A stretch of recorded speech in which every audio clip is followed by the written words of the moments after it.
What's up, guys? It's Mr. Jamfan, and we are back for my second battle in the Smogon World Cup. This is my second opponent, pretty much second opponent. I mean, they're all my first opponents, but this is who I played second, and I wanted to do all the games in order. So this is the second game I played, rather, and today my opponent's going to be versus Finchinator.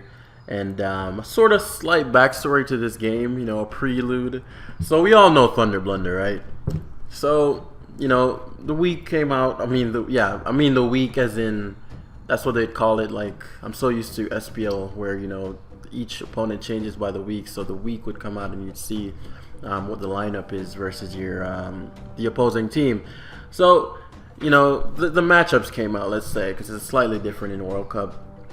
I explained this in the first video. And I was hearing a lot of loud, this opponent in particular was like, well, the way I got relayed the message, I'm not in the group. Blunder is crazy, so he might have overblown it. But Blunder wasn't the only one in the group, and he wasn't the only one who was telling me. It was like 3 other people, and because I know a lot of people, so they were like, he's like, Jam ain't all that, Jam is overrated. Jam is, not even the toughest in the group. My previous opponent, I believe, was who he was really fearing. So I was like, wow. Sorry, I was drinking some tea there. And yeah, I was like, wow. I mean, I don't care if a person underrates me or whatever, my results will always speak for themselves. But the way it was being like, oh, Jam, you gotta crush this guy, he's thinking you're overrated and you're just average. And after the first game, Blunder, I believe, said back to him was like, or Blunder went back to him and said, so, what about that first game? You scared now? He's like, what? He didn't even need to make plays. He just wanted to see him more. So I'm like, okay.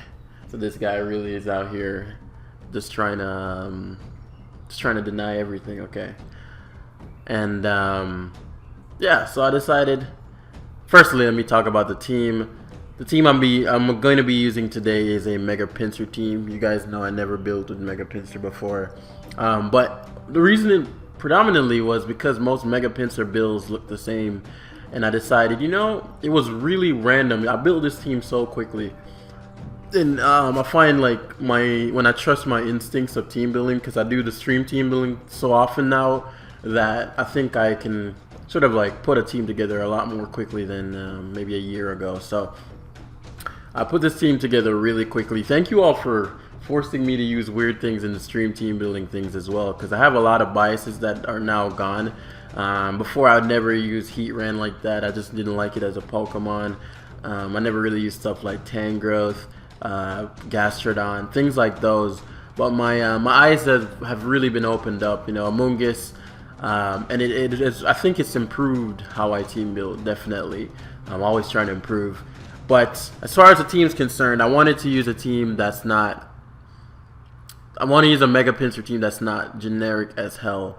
So I put together this thing, and it's one of my favorite teams that I've built in a long time. I really love how it looks. I like the color scheme. I just like the fact that it has some underused mon, but it's effective, and I just love it.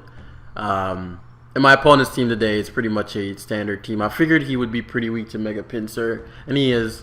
If that's not Scarflander, I can 6-0 with Mega Pinsir if I set up.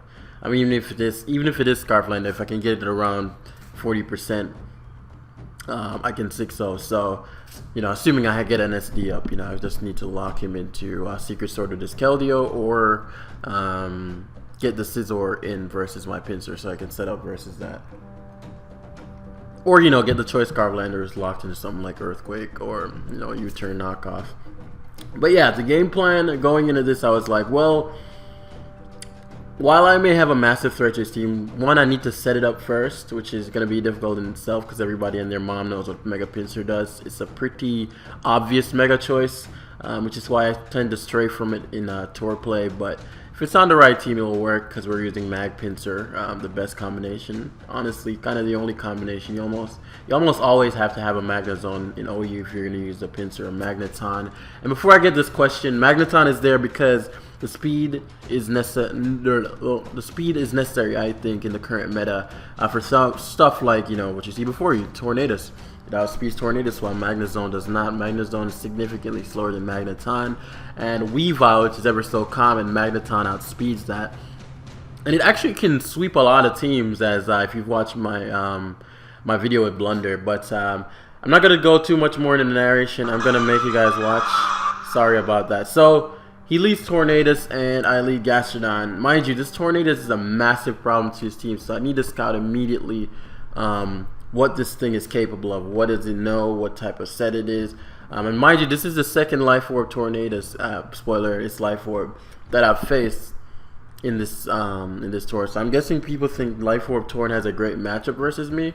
And had I had Magnezone, I'd have a real trouble. I'd have a real trouble with this Tornadus, because Magnezone gets outsped by Tornadus, meaning it would outspeed everything on my team. But because I have Magneton, I actually outspeed this and can threaten it out, so I need to play very carefully. So he's going to go right for the Hurricane, as I'm going to go for Skull, actually anticipating the knockoff. And now I'm going to go for the Recover, as he makes a great play in taunting. Now, my Gastrodon needs to be guarded. My Gastrodon is cursed, and I feel like it can do work and potentially sweep his entire team. You know what I'm saying? So I need to guard against this, because it's really important, as well as it forcing him not to ever click Water Move with his Keldeo, which is a pretty big deal, because otherwise it's going to Skull Burn my team up.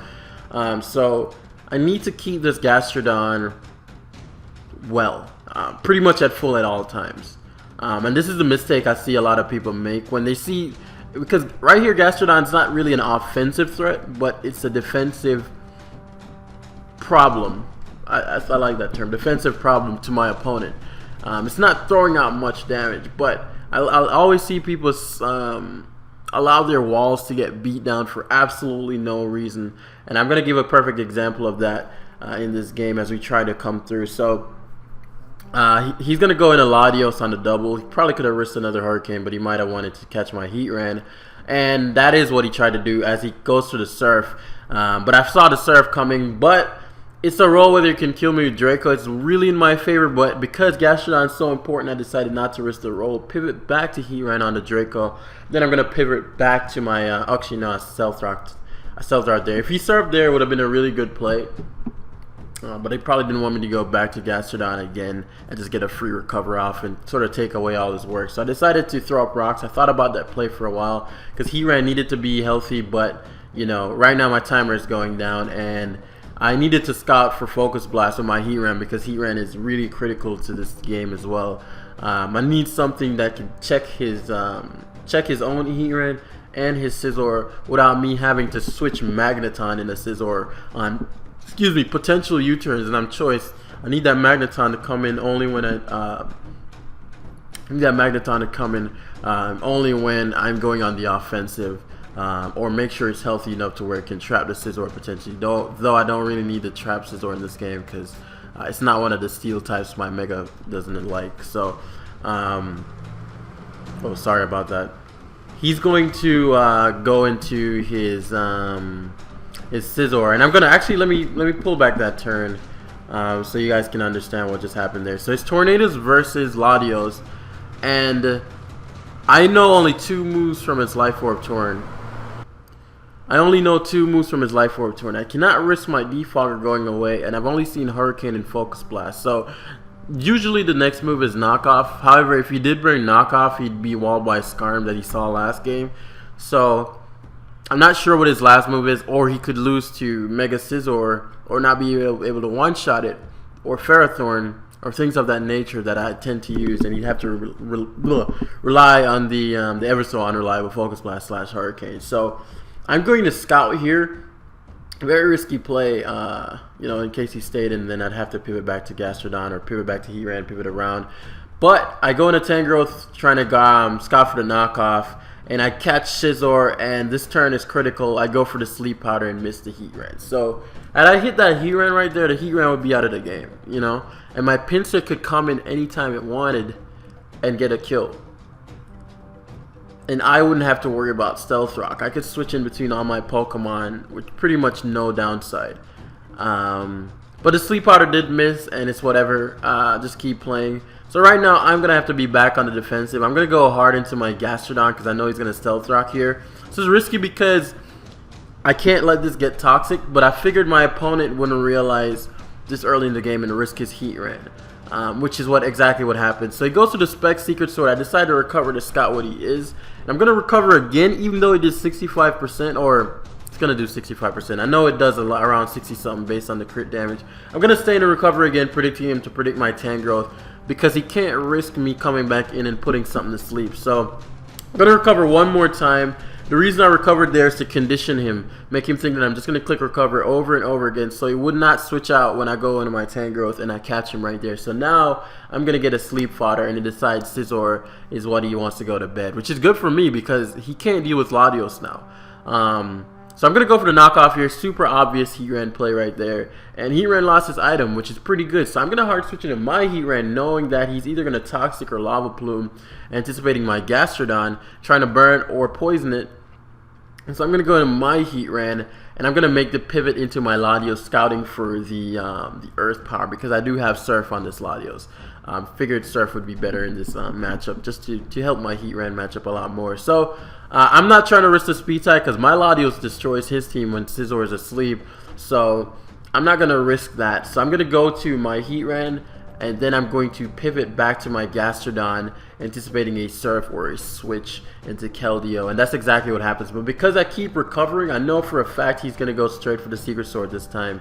And I'm going to go for the knockoff here. Actually anticipating him to switch out back to his Heatran, or to switch into Tornadus or Latios too, but you know, whatever he had to take a Giga Drain. But he makes a good play. Xina? I'm trying to say too many words at once. Sort of, because while he did predict my Tangrowth, he did lose his specs, which is a pretty big deal. So now the Behemoth actually walls his Keldeo in Gastrodon. I actually ran the calc, and my spread takes 2 Secret Swords quite convincingly. So I'm going to be able to recover again, and mind you, what I said earlier in the game where Gastrodon is critical. It's not offensively threatening. If you pay attention, I don't believe Gastrodon has fired off one good hit this entire game. It's Scalded. I think turn 1 versus Torn didn't get the burn. I don't think it's attacked since, but it's a massive problem for my opponent because he can't win unless he breaks that Gastrodon. And this was supposed to be actually Curse Waterfall, but because of the time, I didn't get the time to actually test Curse Waterfall, which I actually think is better on this team because I can trap Ferrothorn and such. I actually don't need to burn it. So Curse Waterfall would probably be my updated version on this team. If I was Curse Waterfall, I 6-0 this guy. Straight up. Straight up. He'd have to try to Toxic me. I'd, trap the turn and kill it and stuff. And then I'd just Curse and sweep. But because I'm Scald, my Earthquake's not doing much to the Latios and the Torrents, so I can't really sweep. So I'm going to go to Magneton here, knowing he's getting frustrated with the Gastrodon as he misses his Hurricane. Now, this turn is actually pretty important as well. He goes straight into Landorus. Now, I was thinking a while about that play. I was like, should I Flash Cannon or should I Volt Switch? And the reason I decided to Volt Switch, I was like, I could kill him, or I could Flash Cannon, not kill him, and he stays in. I know, it seems ridiculous, but I wasn't sure if he knew that Magneton outsped Tornadus, right? I wasn't sure if he knew that, or would he think I'm Eviolite or something along those lines. So I don't know if he'd attack me. I didn't want to give my opponent too much credit and then have it be punished. So I decided I'm just gonna go for the Volt Switch here. If he does go into Landorus, that's fine. He takes a round of Stealth Rocks, and I'm just going to hard switch into Tangrowth on the assumed U-turn. Let him take a bit more Rocky Helmet and opening him up more to my Mega Pinsir once I get the opportunity to set up, right? So the other thing is, if I did Flash Cannon there, Pinsir swept once I set up. Because Flash Cannon damage would have done around 50 to Scarf Lando, and Pinsir just won once I set up. So, it was one of those turns where he decided to risk that. I don't know if he realized if I Flash Cannon there, he just straight up lost to Pinsir, but it was a risk he took, and he kind of had to, and it worked out for him. He didn't have to that turn, but it worked for him. So, I thought about double volt switching, but instead I was like, you know what? Let me just go hard at 10 growth. And he actually superpowers, and because I max, that doesn't knock me out, and I get free Rocky helmets. So what I'm gonna do here is actually double to Gastrodon. The reason I did that was in case he tried to knock me out. My superpower switches would be Latios, and if I come in with my Latios at that range of health, 61, I actually die to Hurricane, or he would try to double back out into something that can match up well versus Latios. There's no way I'd go into my Heatran on the superpower, or my Pinsir and take rocks on superpower. Even though if I did choose to do that, he decided to not try to give me +2 for free. So Gastrodon was just the all-around best play, and once again it's inside. So what I'm going to do here is make some predictions. I'm going to recover on his Hurricane, predicting the Hurricane.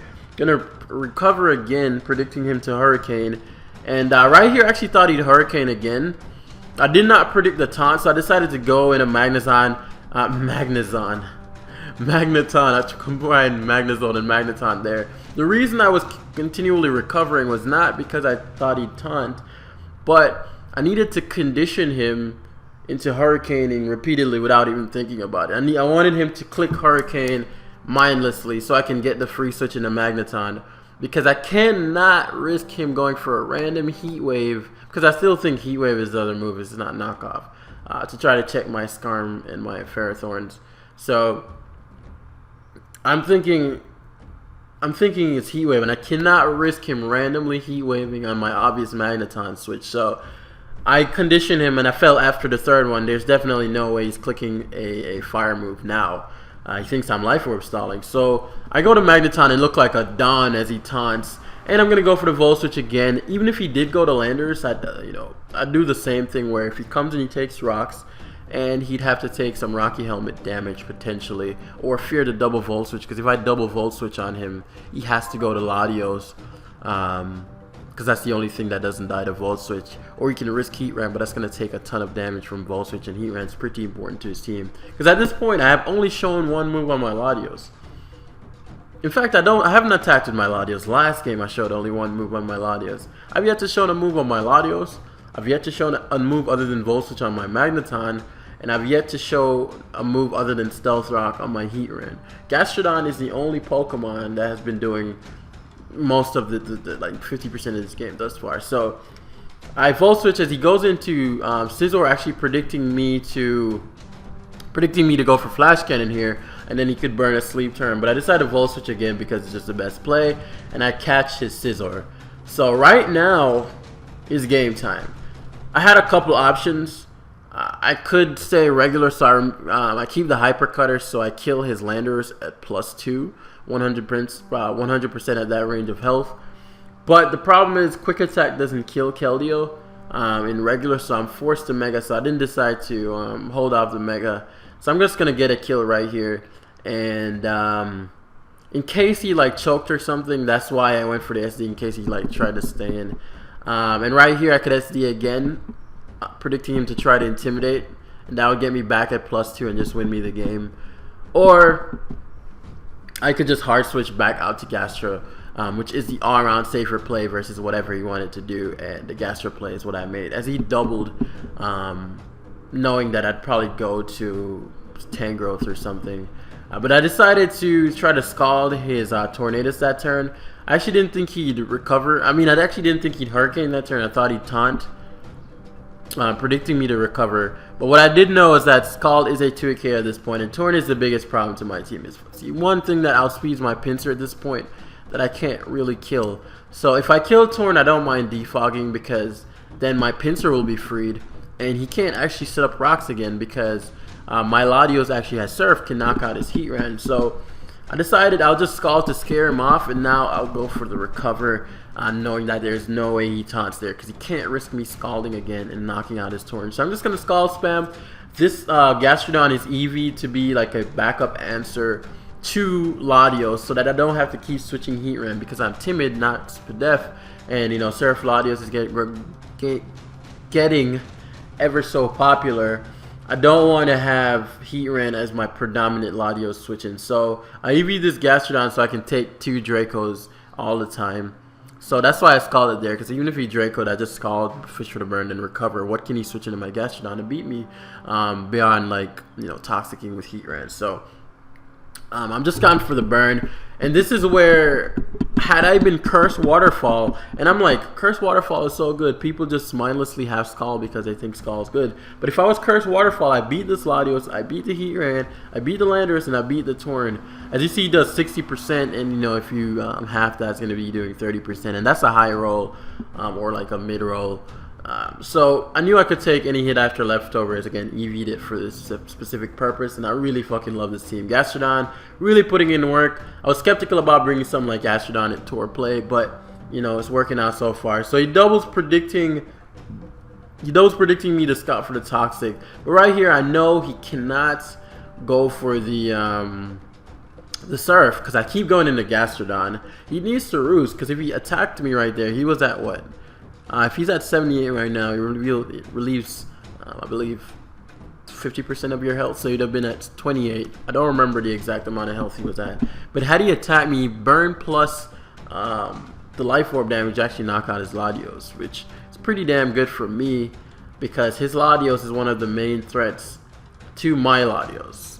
You know, if I Roost, his Torn can't kill my Latios. His Scizor is asleep and actually kill everything else. And his Latios is one of the main things that can resist water on his team. So once Gastrodon comes in, he just starts clicking Scald, and he has to save it. So I taunt here knowing that he has to do that.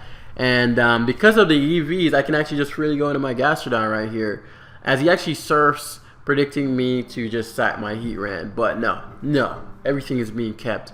As he Dracos and misses 2 times in a row. Well, he missed the first one. I think it was 2 times in a row. No, he hit one. But right now I'm +1 Surf, and I just recovered there in case he wanted to sack the Latios. We're gonna knock out Scizor here, so I do have another sleep fodder. His Latios is burnt, so he has to predict, and right here I know I can hard into Magneton, and this is where the momentum starts. This is where I think most people would mess up, I guess. So that's the word I'm looking for. So at this point, I'm putting him into some checkmate positions where you either do one thing or you lose this Pokemon. So my Magneton is still really important to me, but I can do without it because Gastrodon can take on his Torn. So what I put myself in a position is I do not want to let up the pressure. So I could go on the defensive, or I could have went on the defensive and kept scalding, allowing him to Roost. But I decided, since my Gastrodon is at full and I put him in a position where he has to go for the Draco slash recover, because pretty much recover was his only play there. I'm going to go to my Magneton. I'm going to spam Flash Cannon. I'm going to make him decide, you're going to either kill me, because Surf can kill me from that range, and die, and lose your Latios, your primary water resist, or you're going to switch out. And my Magneton is going to be like my sniper at this point. Or, I don't know, something that puts on pressure. So you're going to see me keep switching Magnezone into Latios. So I'm going to Flash Cannon here, and he's always going to be in range of Life Orb. So either kill me or you switch out. And right now he's in range of Flash Cannon, so he has to switch that out. He's going to switch to his Heatran. And again, I'm not going to let up pressure. I'm not going to go on the defensive. I'm going to send in all my offensive threats. So I'm going to send in Heatran. And what Heatran does is I can spam Lava Plume. At this point, I wasn't sure if he didn't have Earth Power. But because he doubled last time, he either didn't want to risk me Earth Powering him, or he doesn't have it. At this point, I was like, if you have Earth Power, you better go for it now. I'm done scouting. You know what I'm saying? And I didn't want him to fear my Earth Power and go back to his Latios, so I spammed. And then it would be, risking of Speed Ties, and I'd have to predict and go back on the defensive. Something I didn't want. So I'm going to spam Lava Plume. If he had Earth Power, okay, that's fine. I would have killed the Pokemon with my Latios. But he seems he doesn't have anything to touch me, and because I'm gaining leftovers and I knocked his leftovers off earlier, he actually is forced to switch, or my Heatran is going to get back to full. So I hit him with a Lava Plume again, and he's going to go for the Earthquake there. I know he'd probably go for something like Earthquake Superpower, because that Heatran is too big of a problem to his own Heatran. And right there, you see him switch out of Earthquake, even though it could have killed me. He didn't over-predict there. The issue was, at that point, his Landorus had already taken, his Landorus at like 1%, right? Yeah. Had he just killed my Tangrowth, I just SD'd and swept. So he could not stay in the Earthquake there, because I know he's choice locked. So, what I did do is just decide to go for the knockoff here. If he stays in and kills me, I sweep. If he doesn't, I still win. Because I get to knock off whatever comes in. As he goes for Focus Blast, trying to get me on a choke. Hoping that I'd go straight Magneton. But Gastrodon's been putting in so much work this entire game. And as I said before, I will not let up the pressure. You either kill my Magnezone and die to Life Orb Burst Burn, or you're going to die. And I'm keep Flash Cannon spamming here, and he's trying to get enough health, voice crack, to where he can have the Gastrodon answer left. So he's going to go back to Heatran. I'm going to make the exact same play. Just throwing my Heatran. At this point, I have all the control of the game, and I'm not going to let up the pressure. So he can hopefully like find an opening. I'm going to click Lava Plume again. And again, I'm going to reiterate this. I'm going to throw back in my Magneton. You will not heal for free. Yeah, so at this point, if he loses Latios, he cannot kill Gastrodon. And the Roost wasn't enough. And he's just going to scout to see if I was like modest or something. At that point, you kind of had to because the other three lost. And Magneton technically kind of swept. As Magneton kind of finishes his final four. Gastrodon picked up a kill versus... What did it kill? Scizor. And Pinsir picked up a kill versus Keldeo. So Magneton killed more Pokemon in this game than any other Pokemon. And it was an intense game, definitely. Like I can remember playing this game. I was like, I have to play this thing to the key. I believe that's how the saying goes. Forgive me if it's not. But essentially, what I mean by that is no mistakes, because that Life Orb Torn is a huge problem, massive problem to my team. But this is what I meant as well when I said when people say to me like, "Oh, damn, Jam, you're weak to, you know, blank, insert blank there," and I always say, "Yeah, if you're new to the game," and what I mean by that is, a lot of times, I mean, there's nothing wrong with being experienced. I mean, I used to be shitty as well. But a lot of times, it's not necessarily the team's fault, but the player's fault. In fact, I'd say 99% of the time, it's the player's fault. Because people wonder why, oh, Jam, you use, you know, such and such in OU or Uber, and you still win, even though the Uber ones are legit. So, you know, no shit talk about that. But say OU, you know, I'd bring like a Cloyster or something. And I still can pull out a win. Or win consistently, or people ask, well, how does Fajita team, how do Fajita teams always pull through? How are you guys in 1900 when I'm using a try-hard team, and you're in the, and I can't get past the 1700? And it's just a matter of your skill. You're just not at that level yet. You can break that at one. You can break like the barrier, I guess, 1800, 1700, but your skill will eventually catch up to you, like anything else in life. Especially with something like Pokemon Ladder, where you know you have to play consistently. Eventually, your skill will catch up to you, and you will, on average, be where you deserve to be. So even though I get hacks all the time, 1,000,001 times, I still will consistently be around 1800. As far as like an alt that I'm using for recording is 17, 18, because no matter how many no matter how much hacks, your skill is gonna come up. I'm trying to balance too many thoughts at once. Your skill is gonna eventually catch up to you. It's like when you see people win the lottery. I know I'm going off on a tangent here, and then they go back to broke because they had the poor man's mindset. They just got a little money, and where a rich man goes broke and makes some money back. So I just say improve skill. Just improve your prediction, improve, and also model people who you feel, not necessarily even me, whoever you think plays how you'd like to be able to play. Just model them, understand, or maybe even ask them a question. Okay, what did you I do my best to try and get that through to you through narration. That's why I still do this. But I'd say, the whole point of why I started talking in the first place was that it's rarely the team but the player. There's some scenarios where, the team's just shit. But even then, unless it's a 100%, matchup deficiency, like you just cannot win, you know, like stall matchups or something like that. Most times it's the player, and I've seen people comment on like certain things. Oh, you're super weak to Mega Main. Remember the team I used, the Dynasty team I built? Mega Main is not a problem to that team unless, again, you're new to the game. Because Mega Manectric picks up very little Okos on that team. But if you just throw in your Landorus on every Manectric and you get HP iced, and then you're going to come back to me and complain that the team is the problem? No. The team isn't the problem. But enough of that tangent. Hopefully you gained something from this video. That's kind of why I do these, and pause a lot and, you know, try to get my entire thought process in there. You know, sometimes I mess up because I'm trying to balance too many thoughts at once. You know, trying to narrate and balance all these thoughts at once is pretty difficult, so you hear me say weird things at times, or just stutter on words, or mess up words. Because the difference between us is that when I'm narrating, I have to battle and do everything else at the same time. And sometimes I miss items and stuff like that, or forget why I saw an item or something like that.